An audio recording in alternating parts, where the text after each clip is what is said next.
انسان کی عزت یا انسان کی ویلیو کتنی ہے؟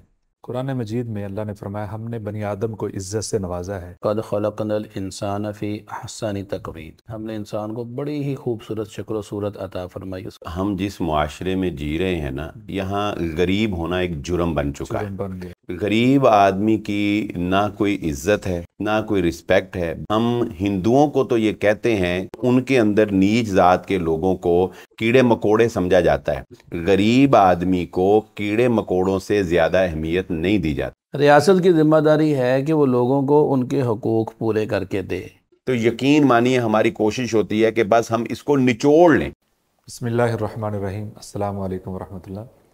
جی ناظرین، ہم حاضر ہیں آج پروگرام تکریم انسان کے حوالے سے۔ ہمارے مہمان شیخ محمد عاطف صاحب ہیں، حافظ بلال احمد بٹ صاحب ہیں۔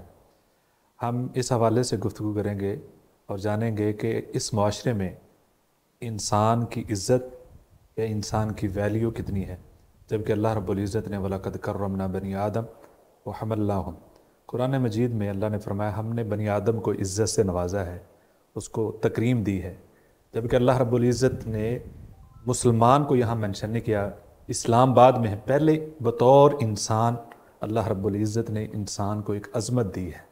تو ہمارے معاشرے میں ہم دیکھتے ہیں بے شمار ایسے واقعات ہیں، بے شمار ایسی چیزیں سامنے روز ہمارے سامنے آتی ہیں کہ انسان کی کوئی ویلیو نہیں ہے، نہ اس کی عزت کی، نہ اس کے مال کی، نہ اس کی جان کی، نہ عورت اور مرد کا فرق۔ کوئی صورتحال ایسی ہے کہ جانوروں جیسا سلوک نظر آتا ہے۔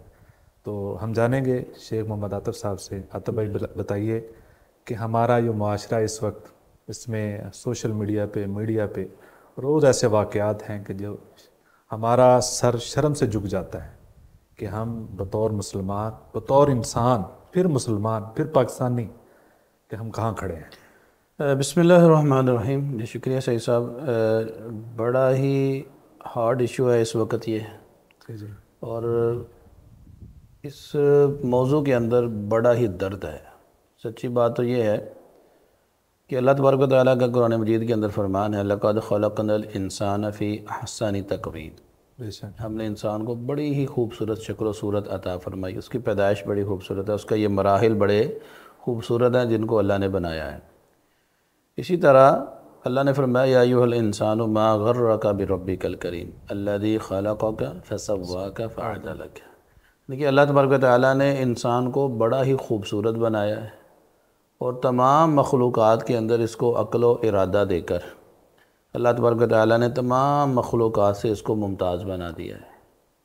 اور سچی بات تو یہ ہے کہ انسانیت ہوتی کیا ہے، یہ اللہ نے اپنی کتابوں کے اندر اور اللہ کے پیغمبروں نے اس کو اپنی احادیث کے اندر اس کو واضح فرمایا ہے۔ جس موضوع کی طرف آپ اشارہ فرما رہے ہیں، یہ تو اس وقت کے حالات ہوں گے جب روز قیامت ہوگی، جس میں اللہ نے فرمایا یوم یفر المرء من اخیہ و امہ و ابیہ و صاحبتہ و بنیہ لکل امرئ منہم یومئذ شأن یغنیہ۔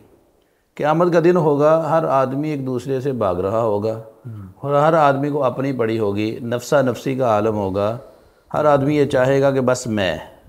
اور آج ہمارے معاشرے کی یہی کیفیت بن چکی ہے، نفسا نفسی کا دور ہے۔ ہر آدمی، سگا بھائی اپنے سگے بھائی کو برداشت نہیں کرتا، بہن بھائی کو، بھائی بہن کو برداشت نہیں کرتا، یہاں تک کہ خون اس حد تک سفید ہو چکے ہیں کہ بیٹا جو ہے وہ باپ کا حق بھی تسلیم وہ نہیں کرتا۔ اس وقت صورتحال یہ بن چکی ہے۔ اور جائیداد کے تنازع پہ، جیسا کہ آپ نے پچھلے دنوں ایک ویڈیو کلپ بہت وائرل ہوا کہ ایک بوڑھے باپ کو ایک اس کا بیٹا ٹھڈے مار رہا ہے، دیکھا ہی نہیں جاتا۔ اور وجہ کیا ہے؟ 4 کنال کی اراضی ہے جی، میرے نام نہیں کر رہا۔ ہم جیسے آپ نے فرمایا کہ پہلے انسان، پھر مسلمان، پھر پاکستان، ہم لوگ رسول اللہ صلی اللہ علیہ وسلم کے امتی ہیں۔ رسول اللہ صلی اللہ علیہ وسلم نے ہم کو کیا سکھلایا کہ تو بھی، تیرا مال بھی، یہ تیرے باپ کا ہے، ٹھیک ہے؟ تو یہاں پہ ہم باپ کے ساتھ کیسا وحشیانہ تشدد کر رہے ہیں۔ اور اس سے بڑھ کر صحیح صاحب میں یہ بات کرنا چاہتا ہوں کہ ہمارے ہاں ظلم کی انتہا اس حد تک بڑھ چکی ہے کہ یہ ویڈیو ہم ریکارڈ کر کے سوشل میڈیا پہ ڈال رہے ہیں، اور کوئی کسی قسم کا خوف نہیں ہے کہ باپ کے ساتھ یہ رویہ کہ جس کے بارے میں رسول اللہ صلی اللہ علیہ وسلم کی حدیث ہے کہ اللہ تبارک و تعالیٰ کی رضا وہ باپ کی رضا میں ہے۔ لیکن آج جیسا کہ آپ نے اشارہ کیا یہ معاملات بڑے عجیب بن چکے ہیں، اور ہر طرف اس وقت وہ کیفیت ہے جیسے جنگل کے اندر جانوروں کی ہوتی ہے، کوئی سوجھ بوجھ نہیں ہے، کوئی عقل اور شعور نہیں ہے، بس ہر ایک کو اپنی بڑی ہے، جانوروں جیسا برتاؤ ہر انسان دوسرے کے ساتھ کر رہا ہے، اور یہ ظلم ہے اس حد تک بڑھ چکا ہے کہ رسول اللہ صلی اللہ علیہ وسلم کی میں سمجھتا ہوں وہ دعا ہی اللہ نے قبول فرمائی ہوئی ہے کہ میری امت کو ایک ہی بار عذاب کے اندر مبتلا نہ کرنا۔ اور یار ایک بڑا دردناک اس وقت یہ المیہ ہے کہ ہمارے ہاں یہ معاملہ بہت ہی پروان چڑھ چکا ہے۔ بالکل صحیح بات ہے بلال بھائی، یہ عاطف بھائی نے جس طرح اشارہ کیا ہے کہ یہ جنگل کا قانون لگ رہا ہے، جنگل کے حالات شاید اس سے بہتر ہوں، جس طرح کہ ان کا اشارہ اس طرح بھی جا رہا ہے کہ ہمارے گھریلو ملازمین کی بہت ساری خبریں جو ہے نا، اور اس حد تک وہ دیکھی نہیں جاتی کہ ان کے ساتھ کیا ظلم ہوتا ہے، اس بارے میں آپ بتائیں گے؟ صحیح صاحب، ہم جس معاشرے میں جی رہے ہیں نا، یہاں غریب ہونا ایک جرم بن چکا ہے۔ بن گیا، غریب آدمی کی نہ کوئی عزت ہے نہ کوئی رسپیکٹ ہے، بلکہ ہمیں یہ بات کہتے ہوئے افسوس ہوتا ہے کہ ہم ہندوؤں کو تو یہ کہتے ہیں کہ ان کے ہاں ذات پات کا ایک نظام ہے، اونچ ذات نیچ ذات، اور وہ آپس میں ایک دوسرے کا جھوٹا نہیں پیتے، ایک دوسرے کے پاس بیٹھنا پسند نہیں کرتے، اور ان کے اندر نیچ ذات کے لوگوں کو کیڑے مکوڑے سمجھا جاتا ہے۔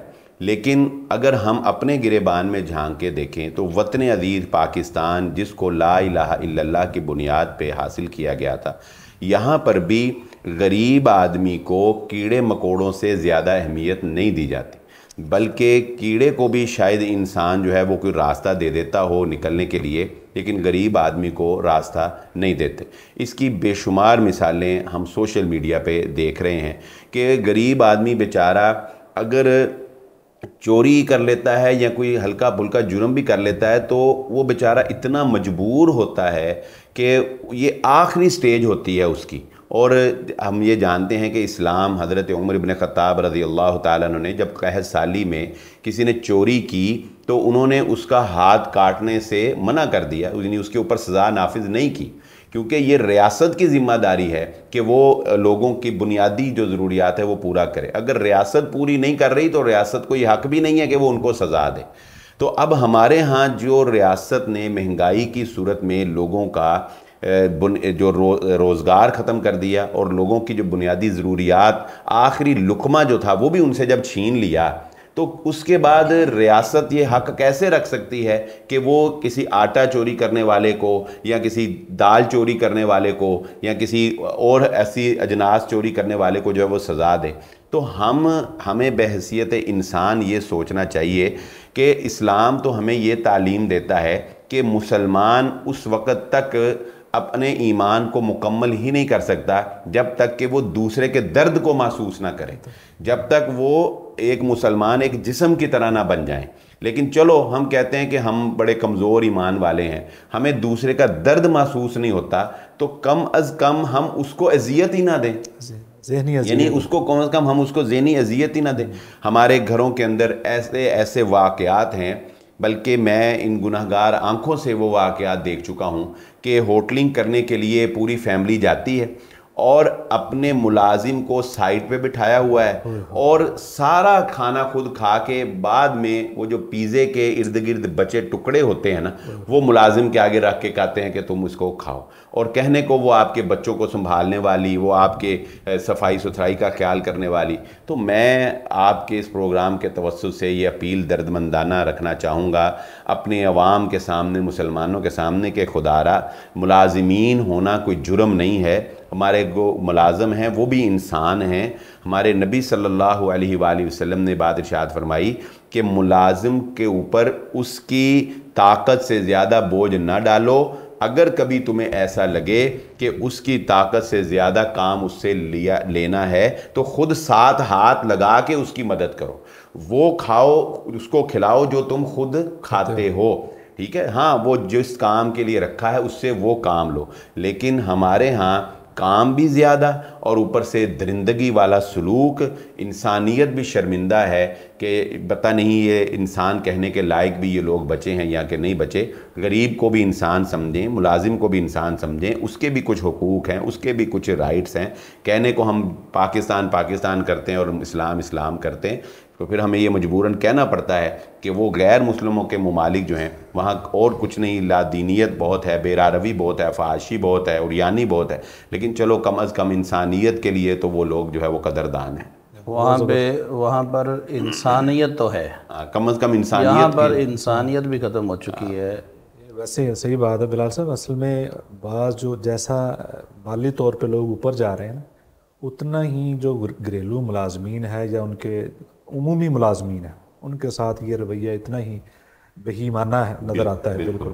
لیکن اس کے باوجود بہت ساری اچھی مثالیں موجود ہیں کہ, اور یہ مثالیں اکثر ہم نے متوسط گھرانوں میں دیکھی ہیں کیونکہ ان کو قدر ہوتی ہے, وہ تقریباً قریب ہوتے ہیں غربت کے, ان کو اندازہ ہوتا ہے کہ ان لوگوں کے ساتھ کیا بیتتی ہے.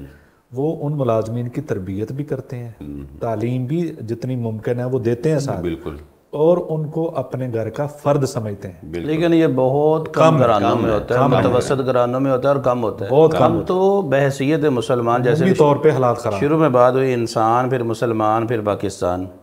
بحیثیت مسلمان اگر ہم غور کریں, بحیثیت انسان تو ہم ختم ہو چکے ہیں. بحیثیت مسلمان اگر ہم غور کریں تو ہم تو ایک اللہ اور ایک رسول کو ماننے والے ہیں. تو اللہ نے کیا فرمایا, نحن قسمنا بینہم معیشتہم, کہ یہ معیشت تقسیم تو ہم نے کی ہے. کسی کو امیر بنایا تو اللہ نے بنایا, کسی کو غریب بنایا تو اللہ نے بنایا. لیکن ہمارے ہاں کسی کا غریب ہونا ہم نے اس کا جرم بنا دیا, گویا کہ یہ اس کا جدی پشتی قصور ہے. حالانکہ یہ تو اللہ کی تقسیم ہے. کم از کم یہ خوف دل کے اندر اگر مسلمان کے بیٹھ جائے کہ اللہ ہمیں بھی اس حالت سے دوچار کر سکتا تھا, یا اس نے اللہ کا کیا بگاڑا ہے جو اس کو غریب پیدا کر دیا ہے, تو یا ہم نے کون سا ایسا کام کیا ہے کہ اللہ نے ہم کو امیر بنا دیا. تو یہ اللہ کی تقسیم ہے جو اللہ نے تقسیم کی ہے. تو آج ہم دیکھتے ہیں یہ بیچارے غریب آدمی, کبھی غور کریں, کبھی آپ اس کو, کوئی بھی امیر آدمی کبھی دل سے یہ بات سوچے تو صحیح کہ اگر اس کے اوپر ایسے حالات, وہ کون سے ایسے حالات ہیں کہ ایک ماں اپنی چھوٹی سی بچی کو کسی کے گھر میں کام کاج کے لیے چھوڑ دیتی ہے.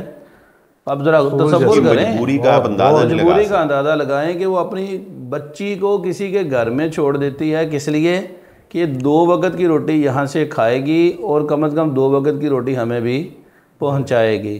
لیکن ہم اس بچی کے ساتھ کیسا جانوروں جیسا سلوک کرتے ہیں کہ ہمیں خوف بھی نہیں ہوتا کہ ہماری اپنی بچیاں بھی ہیں, اور ہم اس کے ساتھ سلوک کیا کرتے ہیں اس کے ساتھ کہ اس انداز میں اس کو مارا جاتا ہے کہ اس کے جسم میں جو بڑھنے والے زخم ہیں اس میں کیڑے بڑھ جاتے ہیں, مرچیں ڈالی جاتی ہیں.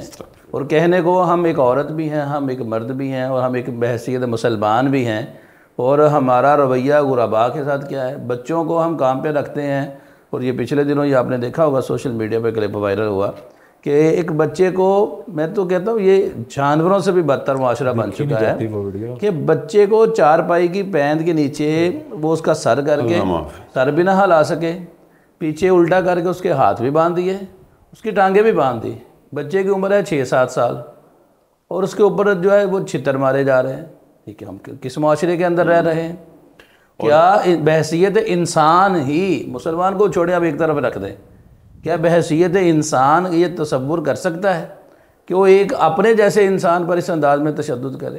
ظلم کی انتہا ہے. شیخ صاحب, میں اس ضمن میں 2 باتیں جو ہے وہ شامل کرنا چاہوں گا. ایک تو یہ ہے کہ جیسا کہ شیخ صاحب نے کہا کہ ماں کیسے اپنے بچے کو جو ہے بھیج دیتی ہے. میں یہاں پہ ذکر کرنا چاہوں گا کہ ویسے تو ہم لوگ مدارس کو بہت برا بھلا کہتے ہیں, لیکن یقین مانیے یہ مدارس ان غرباء کے بہت بڑے محافظ ہیں. یقین کریں, ان مدارس, ویسے ہم کہتے ہیں مدارس یہ, مدارس وہ, اللہ کے بندوں کبھی جا کے مدرسوں میں دیکھو تو صحیح, وہاں بیچارے انتہائی غربت کی لکیر سے نیچے وہ لوگ ہیں جو اپنے بچوں کو پال نہیں سکتے تو وہ کہتے ہیں کہ چلو کسی کے ہاں ملازمت سے بہتر ہے کہ ہم اپنی روٹی روزی پوری کر لیں اور ان کو مدرسے میں پڑھا دیں. اور جو شیخ صاحب نے بات کی ہے نا, یہاں یہ وہ لوگ ہیں جو بیچارے ان سے بھی نیچے ہیں کہ وہ یہ بھی نہیں برداشت کر سکتے کہ ہمارا بچہ کچھ نہ کرے پڑھ ہی لے, بلکہ اس کا جو 4-5 ہزار انہیں مہینے کا ملنا ہے وہ اس کی لالچ کی خاطر جو ہے وہ اپنے بچے کو کسی کے گھر میں ضرورت ہے ان کی, ضرورت, یعنی وہ اس سے بھی نچلا طبقہ. تو ہم یہاں پر مدارس کو خراج تحسین پیش کرتے ہیں کہ جنہوں نے اتنی بڑی غریب عوام کو 10 لاکھ سے زائد لوگوں کو روٹی روزی اور تعلیم کا بھی, بنیادی تعلیم کا انتظام کیا ہوا ہے. اور ایک دوسری بات میں یہ ایڈ کرنا چاہوں گا اپنا سعید صاحب, یہ ہماری عادت ہے, میں بھی اس میں شامل ہوں, آپ بھی شامل ہوں شاید. بہرحال ہمیں اپنی اصلاح کرنی چاہیے کہ ہم لوگ جس طرح جب کسی برانڈ پر جاتے ہیں نا, تو ہم نہ وہاں بحث کر سکتے ہیں, نہ وہاں ہم کوئی التجا کر سکتے ہیں, بلکہ ہم جاتے ہیں, جا کے جو اس نے کمپیوٹر سے نکال دیا وہ ہم ادا کر کے آ جاتے ہیں. لیکن یہی جب ہم کسی غریب مسکین ریڑھی والے سے یا کسی مجبور شخص سے سودا لینے کے لیے, کوئی سبزی کوئی پھل لینے کے لیے جاتے ہیں, تو یقین مانیے ہماری کوشش ہوتی ہے کہ بس ہم اس کو نچوڑ لیں, ہم اس سے جو بھی کر سکتے ہیں نا ہم اس سے جو ہے وہ کر لیں. تو ہمیں اس معاملے میں بھی اپنی روش جو ہے وہ بدلنی چاہیے. اور اسی کے ساتھ میں دوسری بات ریلیٹ کروں گا کہ بڑے چور جو ہیں ان کو ہم کچھ نہیں کہتے, اور جو مجبوری میں بیچارے چوری کر رہے ہیں ان کے اوپر ہم اپنی جو ہے وہ انسانیت کی جو ہے وہ دھجیاں اڑا دیتے ہیں, اور ان کے اوپر ہم اپنا سارا زور جو ہے وہ نکال دیتے ہیں. ہمیں اپنی روش کے اوپر غور کرنا چاہیے. بلال بھائی اصل میں یہ ہے کہ جب بچے چھوٹے بچے ہیں, تصور کریں جیسے آپ نے پہلے کہا ہے, چھوٹے بچے اپنے ابا سے یہ کو مطالبہ کرتے ہیں, ابا ہمیں شام کو یہ چیز چاہیے, اور ابا نے کتنے دن ہو گئے کہ اس نے پیسہ نہیں دیکھا, اور وہ بچوں کے معصوم سی خواہش جب ان کے دماغ میں اور اس کے ذہن میں بار بار ان کے الفاظ بچوں کے گھومتے ہیں, اس نے کوئی نہ کوئی تو غلط قدم اٹھانا ہے نا. اس نے تو سارے پیسے تو بل پہ دے دیے. وہ کہا جاتا ہے نا سعید صاحب, انسان اپنا تو برداشت کر لیتا ہے لیکن بچوں کا دکھ جو ہے یہ بچوں کے دکھ سے بات یاد آئی. کراچی کے اندر ایک واقعہ پیش آیا تھا, ایک چور کا انٹرویو لیا گیا جیل کے اندر سے, ایک نیوز ایجنسی والے جا کے ان سے انٹرویو کرتے ہیں, اور یہ ملکی میڈیا کے اوپر یہ بات جو ہے چلی تھی. تو اس سے پوچھا بھی آپ کس جرم میں جیل کے اندر ہیں؟ تو اس نے بتایا جی میں چوری کے جرم میں ہوں. پوچھا آپ نے کیا چوری کی تھی؟ بتانے لگا جی آج سے تقریباً 2 ماہ قبل میں کسی گھر کے اندر گیا, وہاں پہ میں کچن کے اندر چلا گیا, کچن کے اندر سے میں نے جتنی بھی کھانے پینے والی اشیاء تھی ایک گٹھری کے اندر اس کو باندھا, باندھ کر باہر نکلنے لگا تو گھر والے آ گئے. انہوں نے مجھے رنگے ہاتھوں پکڑ لیا. پکڑنے کے بعد انہوں نے پوچھا یہ کچن میں تم کیا کر رہے ہو؟ چوری کرنے کے لیے لوگ عمومی طور پہ اندر کے کمروں میں جاتے ہیں, سیف وغیرہ توڑتے ہیں. وہ کہتے ہیں مجھے کسی اور چیز کی ضرورت نہیں ہے, میرے گھر میں 2 دن 3 دن ہو گئے فاقے, کھانے کے لیے کچھ نہیں ہے. تو بچے اصرار کرتے تھے کھانے کے لیے, تو میرے پاس کوئی کام بھی نہیں تھا, تو اس لیے میں نے صرف یہ کچن کا سامان اٹھایا, اس کے علاوہ میں نے کچھ نہیں چرایا. تو گھر والوں نے اجازت دے دی کہ آپ چلے جائیں, لے جائیں. اب وہ باہر نکلا جب گٹھری اٹھا کے, تو گلی محلے والوں نے دیکھا کہ یہ اجنبی شخص ہے اور یہ گٹھری اٹھا کے نکلا, تو انہوں نے چور چور کے نعرے لگا دیے. اچھا, بالآخر محلے والوں نے مجھے پکڑ لیا اور پکڑ کے پولیس کے حوالے کر دیا. بس میری صرف اتنی اپیل ہے کہ مجھے یہ بتلا دیں کہ میرے بچے پیچھے زندہ بھی ہیں یا بھوک کی وجہ سے مر گئے ہیں. یعنی کہ وہی بات کہ ریاست کی ذمہ داری ہے, جیسے بلال بھائی نے اشارہ کیا, ریاست کی ذمہ داری ہے کہ وہ لوگوں کو ان کے حقوق پورے کر کے دے, وگرنہ ایسے جرائم کے اوپر وہ ان کو سرزنش مت کرے. اخلاقی طور پہ نہیں بنتی, یہ ان کا حق بنتا ہے, یہ گورنمنٹ کی ذمہ داری ہے کہ بنیادی ضرورتیں کوئی انسان کی اس کے در پہ جا کے اس کو مہیا کی جائیں. لیکن حقیقت یہ ہے کہ اس وقت ہمارے معاشرے کے اندر نہ کوئی عادل حکمران موجود ہے, اور نہ ہی کوئی ایسا انصاف کا ترازو موجود ہے کہ جس میں ہم ترازو میں رکھ کے تول سکیں کہ اس میں کس کو سزا دینی چاہیے اور کس کو نہیں دینی چاہیے. بلال بھائی یہ انسان کی تکریم, ہمارا موضوع تکریم انسان ہے. ہم نا الفاظ کے تیر بھی بہت چلاتے ہیں, ہم بہت ایسی باتیں کر جاتے ہیں جو انسان کے دل و دماغ پہ سالوں اثر انداز رہتی ہیں. تو ہم یہ نہیں سمجھ، یہ ایک تو مالی چیز ہے نا، یہ جو جملے ہیں نا بعض، یہ بھی بڑے خطرناک ہوتے ہیں اس حوالے سے. یعنی اب معاشرے میں بہت سارے رشتے ایسے ہیں، بہت سارے ایسے عہدے ہیں کہ جو ایک دوسرے کو ہم بات کر جاتے ہیں، تو اس میں بھی احتیاط. اس حوالے سے کچھ آپ صحیح صاحب، رسول اللہ صلی اللہ علیہ وآلہ وسلم کی وہ حدیث مبارکہ کہ تکریم انسان کا تو یہ عالم ہے کہ آپ صلی اللہ علیہ وسلم نے فرمایا کہ کوئی بندہ اسے اگر آگ کے انگاروں پر بیٹھنا پڑے اور اس کے کپڑے جل جائیں تو یہ زیادہ بہتر ہے بنسبت ان سے اس کے کہ کوئی کسی انسان کی قبر کے اوپر جا کر بیٹھے. زندہ انسان تو ایک طرف ہے، یعنی انسان کے مر جانے کے بعد اسے سپرد خاک کر دینے کے بعد اس کی اتنی تکریم اسلام نے سکھائی ہے کہ اس کی قبر پر بیٹھنا بھی رسول اللہ صلی اللہ علیہ وآلہ وسلم نے جرم قرار دیا ہے. ہمارے ہاں یہ جو الفاظ کے تیر ہیں، جراحت السنان لها التیام، آپ نے وہ پڑھا ہوگا، شعر ہم نے پڑھا تھا کہ جو زبان کے زخم ہوتے ہیں یہ تیروں کے زخم سے زیادہ گہرے ہوتے ہیں اور یہ زخم جو ہے یہ مٹتے نہیں ہیں. تو ہمارے ہاں اب آپ دیکھیں کہ والدین کو جب اولاد یہ طعنہ دیتی ہے کہ تم نے، باپ کو جب یہ کہا جاتا ہے کہ تو نے میرے لیے کیا کیا ہے، وہ دیکھو فلاں کو، وہ دیکھو، آپ اس وقت اندازہ نہیں لگا سکتے کہ اگر اس کے بس میں ہو نا اس باپ کے، تو وہ زمین کو پھاڑ کے اس کے اندر چلا جائے. کہ جس نے نہ دھوپ دیکھی، نہ چھاؤں، نہ رات دیکھا، نہ دن دیکھا، جس نے نہ لوگوں کے طعنوں کو کوئی معنی رکھا، جس نے نہ اپنا آرام دیکھا، نہ اپنی صحت دیکھی، جس نے بیماری کے عالم میں بھی یہ کوشش کی کہ میں باہر جاؤں، کام کروں اور میں اپنی اولاد کے لیے کچھ کما کے لاؤں. باقی وہ شیخ صاحب والی بات ہے کہ رزق تو باقی اللہ کے اختیار میں، کم یا زیادہ یہ کسی باپ کے اختیار میں تو نہیں ہے. کون باپ چاہتا ہے کہ وہ اپنی اولاد کو دنیا کی ساری نعمتیں لا کر نہ دے، لیکن باقی تو اب اللہ کے اختیار میں. لیکن ہمارے ہاں اولاد کی یہ روش بن گئی ہے کہ وہ دوسروں کو دیکھ کر اپنے باپ کو یہ طعنہ دیتے ہیں کہ تو نے ہمارے لیے کیا کیا. یہ ایک بہت بڑا طعنہ ہے جو والدین کو چیر کے رکھ دیتا ہے. اور پھر یہی کافی نہیں ہے بلکہ ایسے ایسے دلخراش واقعات ہیں کہ باپ کو گھر سے نکال دیا جاتا ہے، اور وہ باپ جس نے اولاد کو ساری زندگی سب کچھ بنا کے دیا، جب وہ بڑھاپے کو پہنچتا ہے تو اب اولاد تیار نہیں ہے کہ وہ اپنے باپ کی جو ہے وہ دیکھ بھال کر سکے، بلکہ دوسرے پر ڈالنے کی کوشش کی جاتی.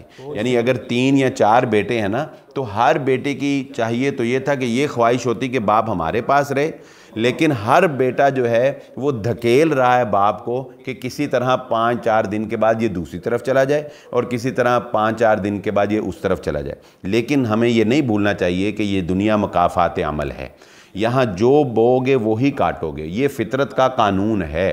وہ مشہور مثال ہے کہ ایک بیٹے نے جب اپنے باپ کو اپنے سٹور میں قید کر دیا تو کچھ دنوں کے بعد جب وہ اپنے باپ کو دیکھنے کے لیے آیا تو اس نے اپنے باپ سے پوچھا کہ بابا آپ کو یہاں کوئی تکلیف تو نہیں؟ تو اس نے کہا کہ بیٹا ایک تکلیف ہے کہ یہ اوپر پنکھا جو ہے نا یہ لگا دو. تو اس نے کہا کہ پنکھے کی آپ کو کیا ضرورت ہے؟ تو اس نے کہا کہ میں اپنے لیے نہیں کہتا، میں تیرے لیے کہتا ہوں کہ جب تیرا بیٹا تجھے یہاں پھینکے گا نا تو تجھے یہاں پہ گرمی لگے گی. یعنی ہم اس وقت بھی باپ کو بیٹے کی خیال ہے، لیکن ہم لوگ جو ہیں یہ خون سفید ہو چکے ہیں ہمارے، ہم لوگ یہ بھول چکے ہیں. پھر یہیں سے اگر آپ دیکھیں کہ ہمارے گھروں میں جو دلہنوں کے ساتھ آنے والی بہو کے ساتھ جو سلوک کیا جاتا ہے، طعنوں کے جس طرح سے تیر اس کے اوپر برسائے جاتے ہیں، یہ بھی اس کی ہمت ہے کہ وہ اس کو برداشت کرتی ہے. اسے سب سے بڑا طعنہ جہیز کا طعنہ دیا جاتا ہے کہ تم اپنے ماں باپ کے گھر سے لے کے کیا آئی ہو. وہ بیچاری کوئی ڈیمانڈ کر لے تو اسے سب سے بڑا طعنہ دیا جاتا ہے کہ اپنے پچھلوں کو کہو کہ وہ تمہیں جو ہے وہ لا کر دے. ٹھیک ہے، پھر کوئی اس سے غلطی ہو جائے تو اس کو طعنے کہ تو یہ سکھایا کچھ نہیں ہے، تجھے بتایا کچھ نہیں ہے. تو وہ بیچاری ساری زندگی اپنی ساس کے، اپنے شوہر کے، اپنے سسر کے، اپنے خاندان کے دیگر افراد کے وہ طعنے ہی جو ہے وہ برداشت کر کر کے وہ نفسیاتی مریض جو ہے وہ بن جاتی ہے. تو اس بات میں کوئی شک نہیں ہے کہ اگر ہمیں جسمانی طور پر جو چیزیں نظر آ جاتی ہیں وہ تو نظر آ جاتی ہیں، ان کی ویڈیو بن جاتی ہے، لیکن ان چیزوں کی ویڈیو نہیں بن سکتی، ان الفاظ کی ویڈیو نہیں بن سکتی. یہ الفاظ جو ہیں یہ دل میں جا کے جو ہے وہ ایک زخم کر دیتے ہیں، اور وہ زخم ہر اگلے طعنے پر وہ پچھلا زخم بھی ہرا ہوتا ہے. انسان کو یاد آتا ہے کہ اس نے اس وقت جو ہے وہ مجھے ایسے جو ہے وہ طعنہ دیا تھا. پھر یہی کافی نہیں ہے. صحیح صاحب، میں پچھلے دنوں ایک آرٹیکل پڑھا تھا، اگر آپ معاشرے کو دیکھیں نا تو جس طرح تان و تشنیع کا نشانہ خواجہ سرا جو ہمارا ایک مظلوم طبقہ ہے نا ان کو بنایا جاتا ہے نا. بہت سے خواجہ سرا کی زندگی ان تانوں کی وجہ سے وہ بیچارے اپنے گھر بار کو چھوڑ کر تو ناچ گانے کی طرف چل پڑے. کیوں؟ کیونکہ جس گھر میں وہ پیدا ہوئے اس گھر میں ہر بندے نے کسی نے اس کو کسی نام سے پکارا, کسی نے اس کو کسی نام سے پکارا, کسی نے اس کو تانے دینے شروع کر دیے, کسی نے اس کو مذاق بنانا شروع کر دی. ہماری دکانوں پر جو چھوٹے بچے کام کرتے ہیں ان کے ساتھ آپ دیکھیں کیا سلوک ہوتا ہے, کس طرح سے ان کو ذلیل و خوار کیا جاتا ہے, کس طرح سے ان کو تان و تشنیع کا نشانہ بنایا جاتا ہے. تو اس سے پھر انسان کے اندر ایک نفرت جو ہے وہ پیدا ہو جاتی ہے, اور پھر وہ نفرت جب معاشرے میں ظاہر ہوتی ہے تو پھر وہ جرائم کی شکل. یہ آپ کی بات سے بات آئی ذہن میں آئی ہے کہ بچوں کو بھی ہم نا مختلف جملوں سے پکارتے ہیں, یا اگر کوئی ڈل ہے بچہ, جی بالکل, تھوڑا سا سست ہے, اس کو ایسے جملے ہم بولتے ہیں, نام ہی ایسا رکھ دیتے ہیں, نام ایسا رکھ دیتے ہیں, وہ بیچارہ ساری زندگی اس احساس کمتری میں ہی دب جاتا ہے. اس میں خاص طور پہ ٹیچر جو ہیں ان کو بھی خیال رکھنا چاہیے کہ وہ اسکول میں جو نالائق بچہ تھوڑا سا پیچھے ہے, نالائق اصل میں ہوتا کوئی نہیں ہے, وہ کوئی نہ کوئی اس کے پیچھے پرابلم ہوتی ہے. سب سے پہلے ٹیچرز کو بھی, والدین کو بھی یہ چیز سمجھنی چاہیے کہ اس بچے کے ساتھ اصل مسئلہ کیا ہے, پھر اس کو اسی طریقے سے ٹریٹ کیا جائے تو بچہ بہت آگے نکل سکتا ہے. تو عطب بھائی آپ سے یہ سوال ہے کہ اسی طرح ہمارے پہلے جو نا ڈکیتی کے بھی کچھ آداب ہوتے تھے, یعنی کہ آپ چوری کر رہی ہے نا اس کے بھی آداب, کوئی حیا ہوتی تھی چوروں میں بھی, ڈاکوؤں میں تو بھی. سچی بات ہے کہ یہ ڈکیتی کی بات آپ نے کی ہے, اس سے پہلے بلال بھائی کی باتوں کے اندر نا مجھے دو باتیں یاد آ رہی تھی, میں وہ ایڈ کر کے پھر ڈکیتی کی طرف آتا ہوں. بلال بھائی نے ایک بات کی ہے جہیز کے ضمن میں. شروع میں کچھ معاملات ایسے ہوتے ہیں کہ لڑکے والے بس یہ کہتے ہیں جی ہمیں صرف بہو چاہیے, بس ہمیں اور کچھ نہیں چاہیے. اب اس سے بڑھ کے ایک باپ کیا کر سکتا ہے کہ وہ بیٹی جس کو اپنے ہاتھوں سے جنم دیتا ہے, اس کی ضروریات کا خیال رکھتا ہے, اس کو ہر دستیاب وسائل مہیا کرتا ہے, اور پھر اس کو جب وہ جوان ہو جاتی ہے کوئی اچھا گھر دے کے اس کو رخصت کر دیتا ہے. اس سے بڑھ کے باپ کچھ نہ بھی دینا تو سچی بات ہے, اس سے بڑھ کر اور کچھ نہیں ہوتا. یہی قربانی بہت ہے, اپنے آنگن کی رونق. یہ واقعہ حاجی آباد کا ہے, سچی بات. ایک مجھے حاجی صاحب نے بتلایا, کہتے جی کہ ایک جگہ رشتہ ہوا ایک بچی کا, اور لڑکوں والوں نے کہا جی ہمیں کچھ نہیں چاہیے, بس صرف بچی چاہیے, آپ بچی آپ رخصت کر دیں. کہتے ہیں بچی رخصت کر دی ہے, تو پہلی رات جب وہ کمرے میں گئے ہیں تو وہاں پہ کچھ بھی نہیں تھا, نہ کوئی بیڈ نہ کوئی چارپائی. سے کہا گیا بھئی یہ کیا, سونا کہاں پہ ہے؟ تو ساس کا جواب یہ تھا کہ جیڑا بیڈ ماں کے لے آئی ہیں تو اتھے سو جا. پہلے دن ہی, یعنی کہ یہ ہمارا حال ہے کہ ایک طرف ہم کہتے ہیں ہمیں صرف بچی چاہیے بس اور کچھ نہیں چاہیے, دل کے اندر خواہشات کے انبار لگے ہوئے ہیں, اور یہ سمجھ دیں کہ ہماری اپنی بچیاں نہیں ہیں, لیکن یہ پہلی رات اس کے ساتھ یہ سلوک کیا. اس سے بہتر ہے کہ صاحب بتا دو بھئی ہمیں یہ چاہیے, لسٹ دے دو, لسٹ دے دو. آج کل یہ جو چلتا ہے. اب دوسری بات جو ضمن میں مجھے یاد آ رہی تھی, بلال بھائی کہہ رہے تھے باپ کے ساتھ انسان کا رویہ.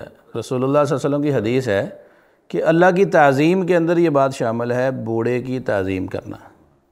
تو یہ بلال بھائی اشارہ کر رہے تھے کہ آج کل یہ تو ہوتا ہی ہے. ہم تو اللہ سے یہ دعا کرتے ہیں کہ اے اللہ جن کے ماں باپ سلامت ہیں ان کو ماں باپ کی عزت کرنے کی توفیق عطا فرما, اور اے اللہ جب ہمارا وقت آئے تو ہمیں اپنی اولادوں کا محتاج نہ کرنا. ایک بوڑھا باپ ہے, آخر میں یا باپ رہ جائے گا یا ماں رہ جائے گی, دونوں اکٹھے تو بہت ہی کم ہوتا ہے. بوڑھا باپ ہے, اس کو سنبھالنے کے لیے کوئی تیار نہیں ہے. یہاں پہ باریاں لگ جاتی ہیں, ایک مہینہ آپ کی طرف, ایک مہینہ آپ کی طرف, ایک مہینہ آپ کی طرف. اب وہ باپ بیچارہ گلا شکوہ کرتا نظر آتا ہے جی کہ مجھے کوئی ایک ہی سنبھال لے, ایک ہی گھر میں رہ لوں, اپنی زندگی گزار لوں.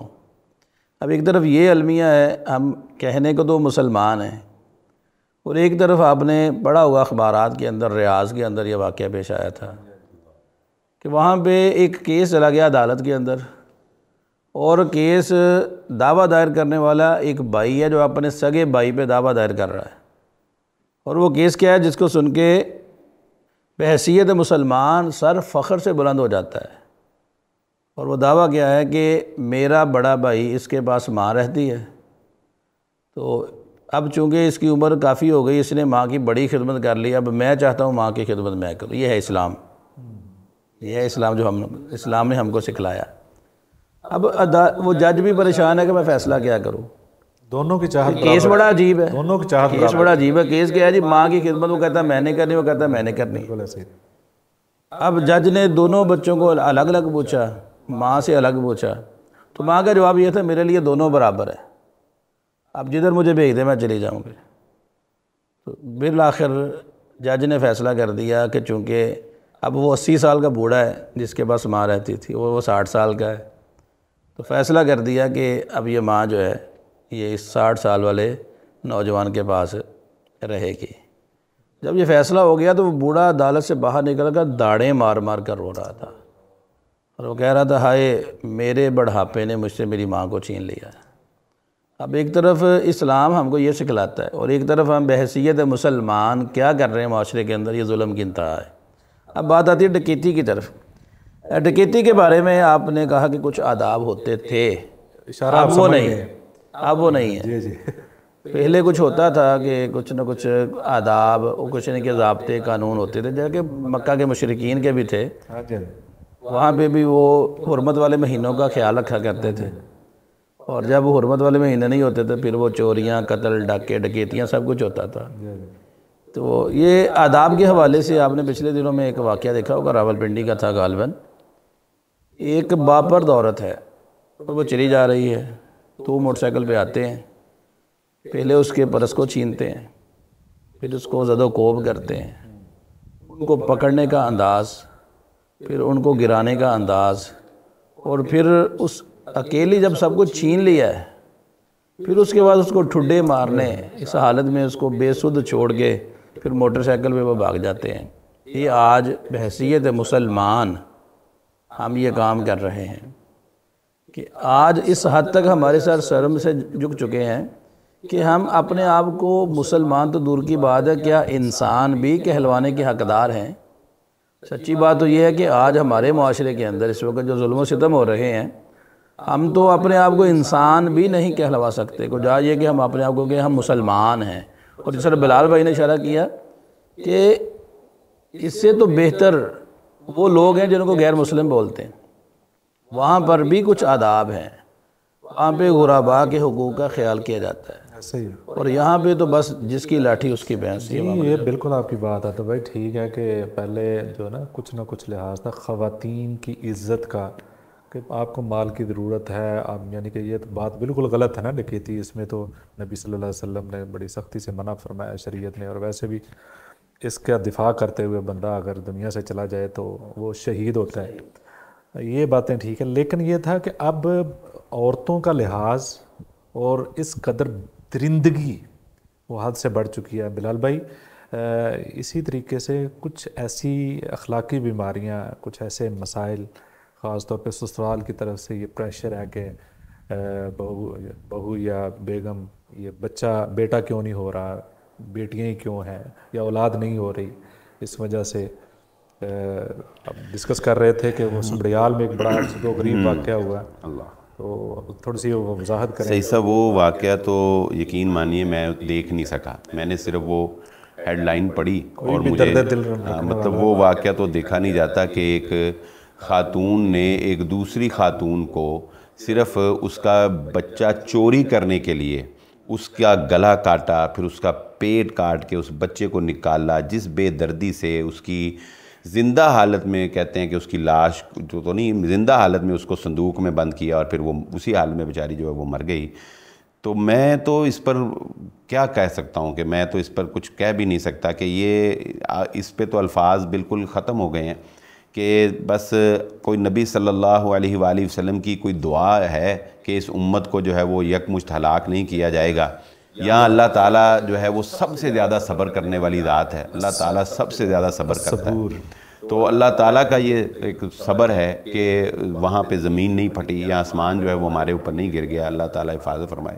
وگرنہ یقین مانیے کہ یہ شاید کہ میں نے نہیں آج تک، بنی اسرائیل کے بھی بڑے بڑے جرم دیکھیں لیکن ایسا جرم آج تک نہیں پڑا کہ کبھی کوئی پہلی امتوں کے اندر بہت بہت برے تھے وہ بھی، لیکن اتنا خوفناک واقعہ میں نے آج تک تاریخ میں نہیں پڑھا کہ کسی قوم نے اتنا بھی اس حد تک بھی جو ہے کوئی قوم گر گئی ہو اور اس حد تک جو ہے وہ خون جو ہے وہ سفید ہو گیا ہو. پتہ نہیں لوگوں کے ہاتھ نہیں کانپتے یا لوگوں کو کیا اس وقت جو ہے وہ کیفیت ان کی ہو جاتی ہے، جنون سوار ہو جاتا ہے. اور پھر شیخ صاحب دوسرے ممالک کے اندر بڑے بڑے سخت واقعات ہوتے ہیں، لیکن پتہ چلتا ہے جی اس نے شراب پی ہوئی تھی، پتہ چلتا ہے جی وہ نشے کی حالت میں تھا، کوئی اس نے ایکسٹرا آرڈنری نشہ کیا تھا، جس طرح اسلام آباد میں وہ بڑا نور مقدم کا واقعہ پیش آیا، لیکن تو وہ بھی درندگی تھی، لیکن وہ کہتے ہیں جی اس نے کچھ آئس کا نشہ کیا ہوا. تو یار یہ تو نشہ بھی کوئی نہیں کیا ہوا، کوئی نارمل حالت کے اندر اور پھر پیشہ دیکھیں کتنا مقدس پیشہ، ڈاکٹر کا پیشہ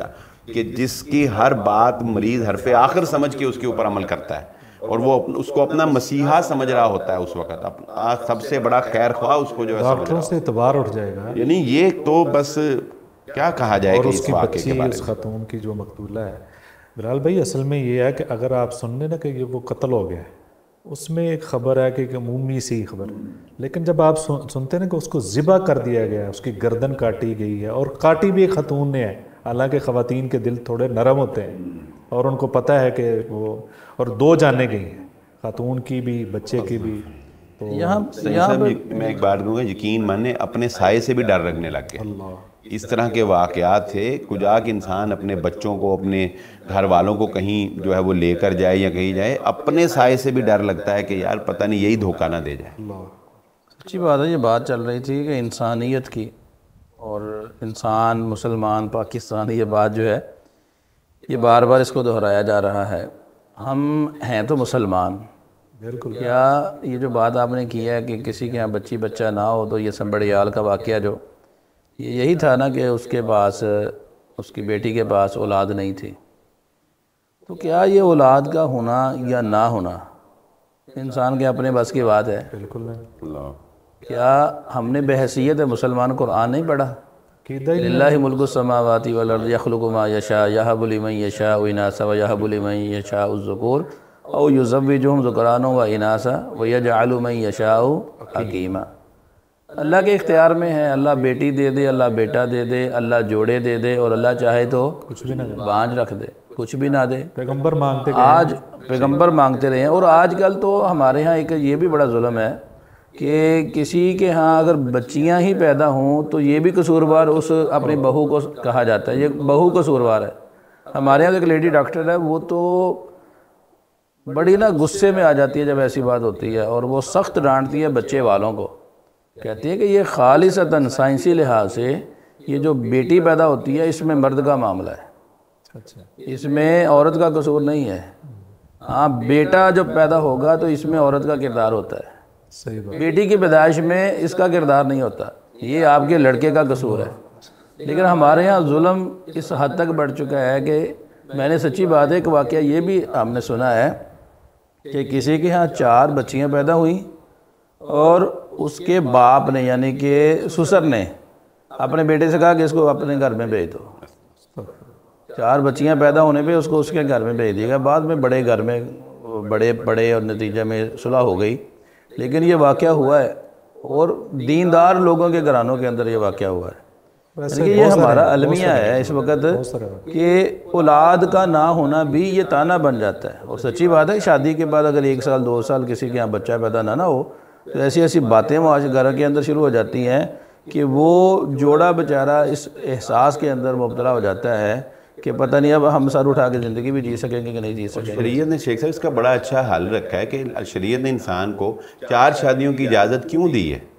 ٹھیک ہے، یعنی اگر ہم شریعت کی بات کریں، ٹھیک ہے اولاد وہ تو 4 سے بھی اللہ نہ دے تو اللہ کا اختیار، لیکن میرے کہنے کا مطلب یہ ہے کہ بجائے اس کے کہ ہم کسی دوسرے کے اوپر الزام لگا کر اس کا جینا جو ہے وہ دوبر کر دیں، اس آپشن کو کیوں نہیں استعمال کر لیتے جو اللہ رب العزت نے ایک جائز اور حلال راستہ جو ہے وہ اسلام میں رکھا ہے. لیکن پھر بات وہی آ جائے گی کہ معاشرہ اس طرف نہیں جانے دیتا، یعنی دوسری شادی جملے ہی آئیں گے ادھر بھی، یعنی ادھر بھی وہ بھی دوسرا نکاح کرنا یہ بھی ایک جرم ہے. یہ دونوں طرف، نہ لڑکی والے نہ لڑکے والے، دونوں ہی قبول نہیں کر سکتے. یعنی وہ جو عورت ہے وہ بھی قبول نہیں کرتی کہ اس کا خامن جو ہے وہ دوسری شادی کر لے.